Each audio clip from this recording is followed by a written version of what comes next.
कैसी कैसी शानदार फिल्में दी थी महबूब साहब ने हमें। नौशाद के लाफानी संगीत से सजी हुई मदर इंडिया, अमर, आन, अंदाज और अनोखी रात, अनमोल घड़ी और अनिल विश्वास का संगीत लिए औरत, एक ही रास्ता,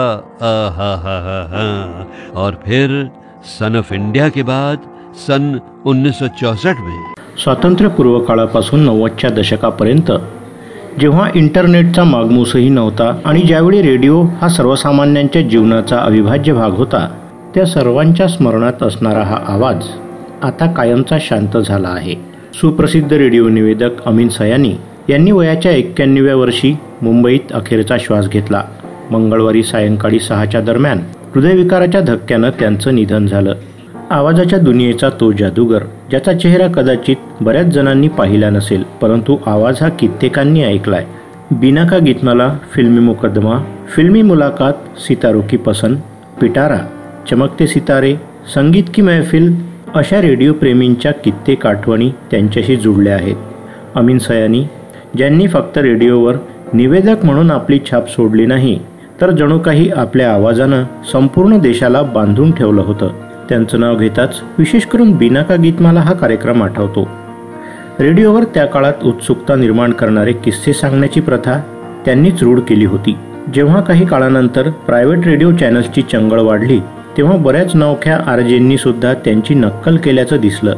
80-90च्या दशकातील ती पिढी आजही हयात आहे, ज्यांनी इंटरनेटचा जन्म होण्याआधी रेडिओला आपल्या जीवनाचा अविभाज्य भाग बनवलं होतं। कदाचित त्याचं कारणही अमीनजी असतील।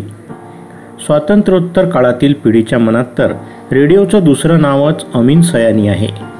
अमीन सयानींचा जन्म 21 डिसेंबर 1932ला मुंबईच्या एका गांधीवादी कुटुंबात झाला।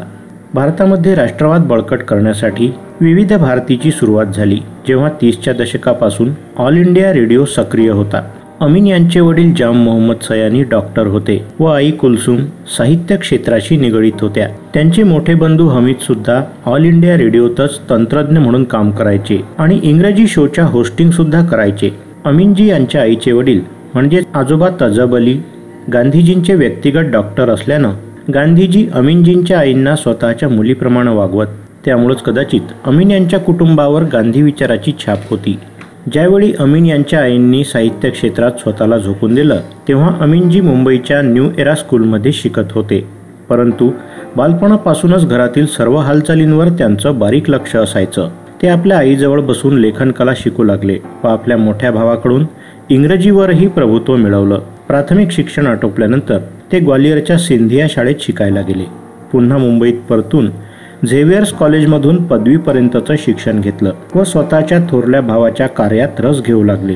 लेखनाबरोबर त्यांना निवेदन व अभिनयाचाही छंद जडला। कलात्मक भाषाशैली त्यांनी रंगमंचावर काम करीत असतानाच अवगत केली होती।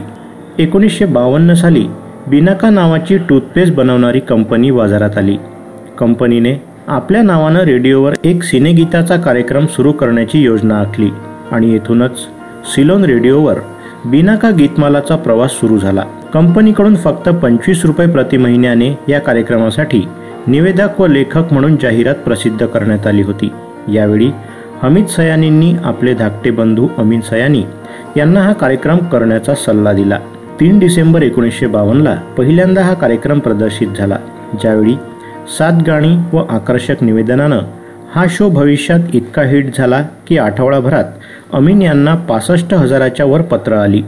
1952 पासूनचा हा प्रवास येणाऱ्या 4 दशकांपर्यंत कायम राहिला। शतकातील महाअभिनेता अमिताभ बच्चन त्यावेळी सिनेमात येण्याअगोदर रेडिओ जॉकीसाठी कायम प्रयत्न करीत होते व त्यांना वारंवार रिजेक्ट करणारे होते खुद्द अमीन सयानी। ज्यावेळी आनंद हिट झाली, तेव्हा अमीन यांनी स्वतःच्या निर्णयावर गर्व करीत म्हटलं होतं की त्यावेळी मी योग्यच केलं, नाहीतर भारतीय सिने जगताला एवढा दिग्गज अभिनेता मिळाला नसता। रेडिओ निवेदक व व्हॉइस ओव्हर आर्टिस्ट म्हणून अमीन सयानी यांनी 54,000 पेक्षा जास्त रेडिओ प्रोग्राम्सचं होस्टिंग केलं आहे। लिम्का बुक ऑफ वर्ल्ड रेकॉर्डमध्ये त्यांचं नाव 19,000 जिंगल्स व व्हॉइस ओव्हरसाठी नोंदविण्यात आलं आहे।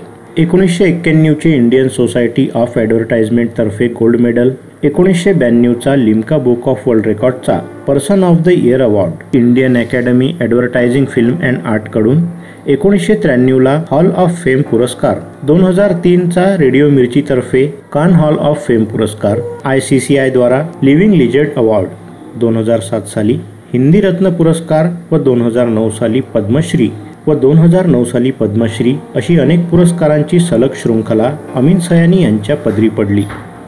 कलाकार कधीही मरत नसतो, तो मनामनात जिवंत राहतो असं म्हणतात आणि अमीन यांच्यासारखा आवाजाचा जादूगर तर जोपर्यंत तंत्रज्ञान अस्तित्वात आहे तोपर्यंत शतकानुशतकं अनेक पिढ्यांच्या स्मरणात राहील यात शंका नाही.